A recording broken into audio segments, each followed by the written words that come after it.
IPL ಗೆಲುವಿನ ಸಂಭ್ರಮಾಚರಣೆ ಸಂದರ್ಭದಲ್ಲಿ ಆಗಿರುವಂತಹ ದುರಂತ ಇದಕ್ಕೆ ಸರ್ಕಾರವೇ ನೇರವಾಗಿ ಕಾರಣ, ಸರ್ಕಾರದ ಸಿದ್ಧತೆಗಳ ಪೂರ್ವ ಸಿದ್ಧತೆ ಇಲ್ಲದ ಬೇಜವಾಬ್ದಾರಿತನವೇ ಕಾರಣ ಅಂತ ಆರೋಪವನ್ನು ಮಾಡ್ತಾರೆ. ಮೊದಲು ಈ ದುರಂತಕ್ಕೆ ವಿಷಾದವನ್ನ ವ್ಯಕ್ತಪಡಿಸ್ತೇನೆ. ಬಹುಶಃ ಈ ದುರಂತ ಈ ಒಂದು ಸಂಭ್ರಮಾಚರಣೆಯಲ್ಲಿ ಇಂಥ ಒಂದು ಅನಾಹುತ ಆಗಬಾರ್ದಾಗಿತ್ತು, ಆದರೆ ಆಗಿದೆ. ಸೊ ಇವತ್ತು 18 ವರ್ಷಗಳ ಸತತ ಕ್ರೀಡಾಭಿಮಾನಿಗಳ ಒಂದು ಆಶಯ, 18 ವರ್ಷಗಳ ನಂತರ ಸುಮಾರು 4 ಬಾರಿ IPL ಫೈನಲ್ಸ್ ತಲುಪಿದ್ರೂ ಕೂಡ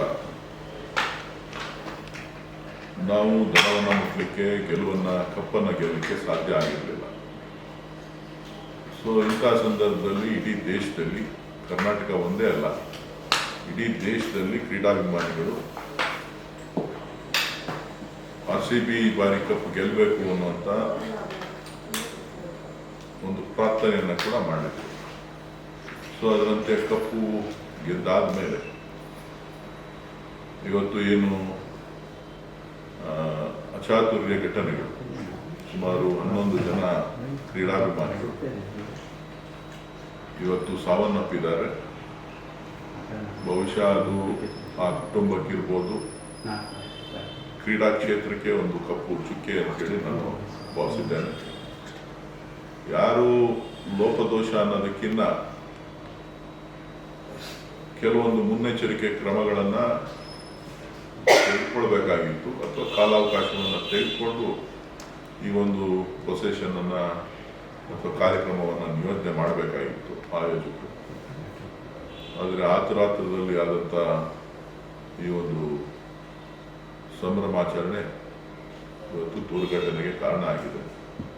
ಸೊ ಅದನ್ನು ಸರ್ಕಾರ ಸರಿಯಾದ ರೀತಿಯಲ್ಲಿ ಒಂದು ತನಿಖೆ ಮಾಡಿ, ಮುನ್ನೆಚ್ಚರಿಕೆಯಾಗಿ ಏನು ಮಾಡಬೇಕಾಗಿತ್ತು ಅದರ ಬಗ್ಗೆ ತನಿಖೆ ಮಾಡಿ ಇದರ ಲೋಪದೋಷಗಳನ್ನು ಸರಿಪಡಿಸಬೇಕು ಅಂತ ಹೇಳಿ ನಾನು ಸರ್ಕಾರವನ್ನು ಒತ್ತಾಯ ಮಾಡ್ತೇನೆ. ಸರ್, ಜನಗಳು ನಿರೀಕ್ಷೆ ಮೇಲೆ ಬರ್ತಾರೆ ಅನ್ನೋದನ್ನ ಜಡ್ಜ್ ಮಾಡುವಲ್ಲಿ ಸರ್ಕಾರ ವಿಫಲ ಆಯ್ತಾ ಅನ್ನೋದು ಸರ್? ಯಾಕಂದ್ರೆ 18 ವರ್ಷದ ಕಪ್ಪು ಗೆದ್ದಿರೋದು ಭಾವನಾತ್ಮಕ ಇರ್ತದೆ. ಯಾರು ಇಷ್ಟೇ ಜನ ಬರ್ತಾರೆ ಅಂತೇಳಿ ಹೇಳಲಿಕ್ಕೆ ಸಾಧ್ಯ ಇಲ್ಲ. ಇಷ್ಟು ಜನ ಬರ್ತಾರೆ, ಇಷ್ಟು ಜನ ಬರೋದಿಲ್ಲ ಅನ್ನೋಕ್ಕೆ. ಚಿನ್ನಸ್ವಾಮಿ ಕ್ರೀಡಾಂಗಣದ ಒಂದು ಕೆಪಾಸಿಟಿನೇ 35ರಿಂದ 40 ಸಾವಿರ. ಸೊ ಸುಮಾರು 2 ಲಕ್ಷಕ್ಕೂ ಹೆಚ್ಚು ಜನ ಅಲ್ಲಿ ಸೇರಿದಂಥ ಸಂದರ್ಭದಲ್ಲಿ ತಳ್ಳಾಟದಿಂದ ಯಾರ ಕಂಟ್ರೋಲಲ್ಲೂ ಕೂಡ ಇರಲಿಲ್ಲ. ಸೊ ನೀವು ಎಷ್ಟೇ ಪೊಲೀಸರನ್ನ ನೀವು ನಿಯೋಜನೆ ಮಾಡಿದ್ರೂ ಕೂಡ, ವರದಿನಲ್ಲಿ ನಿಮ್ಮ ಮಾಧ್ಯಮಗಳ ವರದಿ ಹೇಳ್ತಾ ಇತ್ತು ಸುಮಾರು 4,000ಕ್ಕೂ ಹೆಚ್ಚು ಪೊಲೀಸರನ್ನು ನಿಯೋಜನೆ ಮಾಡಿದ್ರು ಅಂತೇಳಿ. ಸುಮಾರು 2 ಲಕ್ಷಕ್ಕೂ ಮೀರಿದ ಜನಸಂಖ್ಯೆ ಇರುವಂಥ, ಅದರಲ್ಲೂ ವಿಶೇಷವಾಗಿ ಯುವಕರು ಹೆಚ್ಚಿನ ಸಂಖ್ಯೆಯಲ್ಲಿದ್ದಾಗ ಅದೇ ಕಾರಣಕ್ಕೂ ಅದು ಕಂಟ್ರೋಲ್ ಸಿಗುತ್ತೆ ಅಂತ ಹೇಳಲಿಕ್ಕೆ ಸಾಧ್ಯ ಇಲ್ಲ. ಇದೊಂದು ಆಕಸ್ಮಿಕವಾದಂಥ ಘಟನೆ. ಬಹುಶಃ ವಿರೋಧ ಪಕ್ಷಗಳು ಇವತ್ತು ಸಾಕಷ್ಟು ಟೀಕೆಗಳನ್ನು ಮಾಡ್ತಾ ಇರೋದನ್ನ ನಾನು ಗಮನಿಸಿದ್ದೇನೆ. ಇವತ್ತು ಏನು ಉತ್ತರ ಪ್ರದೇಶದಲ್ಲಿ ನಡೆದಂಥ ಪ್ರಯಾಗ್ರಾಜ್ ಘಟನೆ, ಅದರಲ್ಲಿ ನಾವು ರಾಜಕೀಯ ಮಾಡಲಿಕ್ಕೆ ಹೋಗಲಿಲ್ಲ. ಏನು ಕಾಲ್ತುಳಿತಕ್ಕೆ ಅಲ್ಲಿಯ ಜನ ಎಲ್ಲ ರೀತಿಯ ಮುಂಜಾಗ್ರತಾ ಕ್ರಮಗಳನ್ನು ತೆಗೆದುಕೊಂಡಿದ್ರೂ ಕೂಡ ಕೆಲವೊಂದು ಸಂದರ್ಭದಲ್ಲಿ ಆದಂತಹ ದುರ್ಘಟನೆ, ಅದಕ್ಕೆ ಕಾಂಗ್ರೆಸ್ ಪಕ್ಷ ಆಗಲಿ ಅಥವಾ ಇತರೆ ನಾಯಕರುಗಳಾಗಲಿ ಅದರಲ್ಲಿ ರಾಜಕೀಯ ಬೆಳೆಸುವಂಥ ಪ್ರಯತ್ನವನ್ನು ಮಾಡಲಿಲ್ಲ. ಸೊ ಇದು ಕೂಡ ಆಕಸ್ಮಿಕವಾಗಿ ನಡೆದಿರ್ತಕ್ಕಂಥದ್ದು. ಸೊ ಅವ್ರ ಬಗ್ಗೆ ಸಾಂತ್ವನ ಇರಬೇಕೇ ಹೊರತು ಇದರಲ್ಲಿ ರಾಜಕೀಯ ಬೆರೆಸಿ ಸತ್ತವರ ಸಂತಾಪ ಸೂಚನೆ ಮಾಡೋದ್ರ ಜೊತೆನಲ್ಲಿ ಇವರು ರಾಜಕೀಯ ಮಾಡೋದು, ಇವ್ರ ಬೇಳೆ ಬೇಯಿಸ್ಕೊಳ್ಳೋದು ಸರಿನಾ ಅಂತಕ್ಕಂಥದ್ದನ್ನ ರಾಜ್ಯದ ಜನ ಗಮನಿಸ್ಬೇಕಾಗ್ತದೆ. ಎಲ್ಲಾದ್ರೂ ಸರ್ಕಾರದ ಇನ್ವಾಲ್ವ್ಮೆಂಟ್ ಇತ್ತು ಅಂತ ಅಂದ್ರೆ ಇವ್ರು ಹೇಳೋದು ಸರಿ. ಸರ್ಕಾರದ ಪಾಲುದಾರಿಕೆನೇ ಇಲ್ಲದಂಥ ಸಂದರ್ಭದಲ್ಲಿ ಅಭಿಮಾನಿಗಳನ್ನ ನಾವು ಬರಬೇಡಿ ಅಂತ ಹೇಳಲಿಕ್ಕಾಗಲಿ ಅಥವಾ ಬೇರೆನೋ ಮಾಡಲಿಕ್ಕಾಗಲಿ ಯಾವುದೇ ಹಕ್ಕು ಸರ್ಕಾರಕ್ಕಿಲ್ಲ. ಸೊ ಒಟ್ಟಾರೆ ಘಟನೆ ಆಗಿದೆ. ಆ ಘಟನೆಗೆ ವಿಷಾದವನ್ನು ವ್ಯಕ್ತಪಡಿಸಿ ಎಲ್ಲರೂ ಸೇರಿ ಮುಂದಿನ ದಿನಗಳಲ್ಲಿ ಈ ರೀತಿ ಆಗದೇ ಇರೋದನ್ನ ನಾವು ಗಮನಿಸಬೇಕಾಗ್ತದೆ. ಅದು ನಮ್ಮ ಕರ್ತವ್ಯ ಆಗ್ತದೆ. ರಾಜಕೀಯನೇ ಮಾತಾಡ್ತೀನಿ ಅಂತ ಹೇಳಿದ್ರೆ ಅನೇಕ ದುರ್ಘಟನೆಗಳು ಈ ದೇಶದಲ್ಲಿ ನಡೆದಿರ್ತಕ್ಕಂಥ ಅನೇಕ ಪ್ರಕರಣಗಳಿದೆ. ಆ ಪ್ರಕರಣಗಳೆಲ್ಲವನ್ನು ಕೂಡ ನಾವು ಚರ್ಚೆ ಮಾಡಬೇಕಾಗ್ತದೆ. ಅದು ಸರಿಯಲ್ಲ, ವಾಸ್ತವಾಂಶವಾಗಿ ಅದು ಸರಿಯಲ್ಲ. ಸೊ ಇವತ್ತಿನ ಘಟನೆ ಬಹುಶಃ ದೇಶದ ಪ್ರಧಾನಮಂತ್ರಿಗಳು ಕೂಡ ಸಂತಾಪವನ್ನ ವ್ಯಕ್ತಪಡಿಸಿದ್ದಾರೆ. ಸೊ ಇಂಥ ಸಂದರ್ಭದಲ್ಲಿ ಅವರ ಕುಟುಂಬದ ಜೊತೆ, ಅಭಿಮಾನಿಗಳ ದುಃಖದ ಜೊತೆ, ಅವರ ಸಂತೋಷ ಜೊತೆ ನಾವಿರ್ಬೇಕು. ಸರ್, ಇನ್ನೊಂದು ಆರೋಪವನ್ನು ಮಾಡ್ತಾರೆ ಸರ್ ಬಿಜೆಪಿಯವರು, ಇದು ಕಾಂಗ್ರೆಸ್ ನಾಯಕರು, ಕಾಂಗ್ರೆಸ್ ಮಂತ್ರಿಗಳ ಕುಟುಂಬಸ್ಥರ ಕಾರ್ಯಕ್ರಮ ಆಗಿಲ್ಲ, ಹೊರತು ಅಭಿಮಾನಿಗಳ ಕಾರ್ಯಕ್ರಮ ಆಗಲಿಲ್ಲ. ಕುಟುಂಬಸ್ಥರಿಗೆ ಏನ್ ಕೆಲಸ ಇತ್ತು ಸ್ಟೇಜ್ ಮೇಲೆ ಹೋಗುತ್ತೆ ಅಂತ?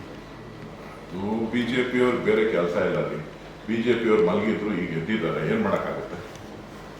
ಬಿಜೆಪಿಯವ್ರು ಹೇಳಿದ್ದನ್ನೆಲ್ಲ ನಾವು ಮಾತಾಡ್ಲಿಕ್ಕೆ ಸಾಧ್ಯ ಇಲ್ಲ. ಡಿ ಕೆ ಶಿವಕುಮಾರ್ ಅವರೇ ನೇರ ಹೊಣೆ, ಅವರೇ ಈ ಇಡೀ ಪ್ರಚಾರ ತೆಗೆದುಕೊಂಡ್ರಲ್ಲಿ ಅವರ ಪ್ರಚಾರದ ಗೀಳಿಂದಾಗಿ ಇದಾಯಿತು ಅನ್ನುವಂಥ ಆರೋಪನ ಕುಮಾರಸ್ವಾಮಿ ಮಾಡ್ತಾರೆ. ಕುಮಾರಸ್ವಾಮಿಗೆ ನಾಲ್ಗೆನಲ್ಲಿ ಸುಳ್ಳು ಹೇಳೋದ್ರಲ್ಲಿ ಎಕ್ಸ್ಪರ್ಟ್ ರೀ. ನಾಲ್ಗೆನಲ್ಲಿ ಅವ್ರಿಗೇನು ಇದಿಲ್ಲ. ರಾತ್ರಿ ಒಂದು ಹೇಳ್ತಾರೆ, ಬೆಳಗ್ಗೆ ಒಂದು ಹೇಳ್ತಾರೆ. ಆ ಅಪ್ಪನಿಗೆ ಏನಿದೆ ನೈತಿಕತೆ? ಏನಿದೆ? ಏನ್ ಡಿ ಕೆ ಶಿವಕುಮಾರ್ ಅವ್ರ ಮೇಲೆ ಮಾತಾಡೋದಕ್ಕೆ ನೈತಿಕತೆ ಏನಿದೆ? ನೈತಿಕತೆ ಇಲ್ಲದೆ ಇರ್ತಕ್ಕಂಥ ವ್ಯಕ್ತಿ ವಿಚಾರವನ್ನ ಮಾತನಾಡತಕ್ಕಂಥದ್ದು ಅಸಂಬದ್ಧ. ಮೊದಲು ಕುಮಾರಸ್ವಾಮಿ ರಾಜೀನಾಮೆ ಕೊಡ್ಲಿ, ಅವ್ರು ಮಾಡಿರುವ ಅನಾಹುತಗಳಿಗೆ ಮೊದಲು ಕುಮಾರಸ್ವಾಮಿ ರಾಜೀನಾಮೆ ಕೊಡ್ಲಿ, ಆಮೇಲೆ ಉಳಿದವ್ರ ಬಗ್ಗೆ ಮಾತಾಡಿ. ಮೊದಲು ಸಚಿವ ಸಂಪುಟದಿಂದ ಮೋದಿಯವರು ಕೈ ಬಿಡ್ಬೇಕು ಅವ್ರನ್ನ. ಅವರ ನೈತಿಕತೆ ಏನಾರ ಇತ್ತು ಅಂತ ಅಂದ್ರೆ, ನೈತಿಕತೆ ಭಾಷಣ ಮಾಡೋರು, ಪ್ರಾಮಾಣಿಕತೆ ಭಾಷಣ ಮಾಡೋರು ಮೊದಲು ರಾಜೀನಾಮೆ ಕೊಟ್ಬಿಟ್ಟು ಆಮೇಲೆ ಉಳಿದು ಮಾತಾಡೋದು. ಸುಮ್ಮನೆ ಏನೋ ಮಾತಾಡ್ತೀನಿ ಅಂತ ಹೇಳ್ಬಿಟ್ಟು ಬೆಂಗಳೂರು ಮುಳುಗೋಯ್ತು ಅಂದ್ರು, ಡೆಲ್ಲಿ ಮುಳುಗೋಯ್ತು, ಇವರು ಕೂತ್ಕೊಂಡೇ ಡೆಲ್ಲಿ ಮುಳುಗೋಗಿಲ್ವ, ಬಾಂಬೆ ಮುಳುಗೋಯ್ತು. ಬೆಳೆ ಹೋಯ್ತು ಅಂತ ಅಂದ್ರೆ ಡಿ ಕೆ ಶಿವಕುಮಾರ್ ಕಾರಣ, ಯಾರೋ ಸತ್ತೋದ್ರು ಅಂತ ಅಂದ್ರೆ ಡಿ ಕೆ ಶಿವಕುಮಾರ್ ಕಾರಣ, ಇನ್ಯಾರ ಮನೇಲಿ ಏನೋ ಆಯ್ತು ಅಂತ ಅಂದ್ರೆ ಅದು ಡಿ ಕೆ ಶಿವಕುಮಾರ್ ಕಾರಣ. ಈ ರೀತಿಯ ಅಸಂಬದ್ಧವಾದಂಥ ಹೇಳಿಕೆಗಳನ್ನು ಹೇಳೋದ್ರಲ್ಲಿ ಕುಮಾರಸ್ವಾಮಿ ನಿಸಿಂದ್ರು. ಹಾಗಾಗಿ ಅವ್ರ ಬಗ್ಗೆ ಚರ್ಚೆ ಮಾಡೋದು ವೇಸ್ಟು, ನೀವು ಅವ್ರನ್ನ ಪ್ರಮುಖ ನಾಯಕರು ಅಂತ ಕನ್ಸಿಡರ್ ಮಾಡೋದು ವೇಸ್ಟ್.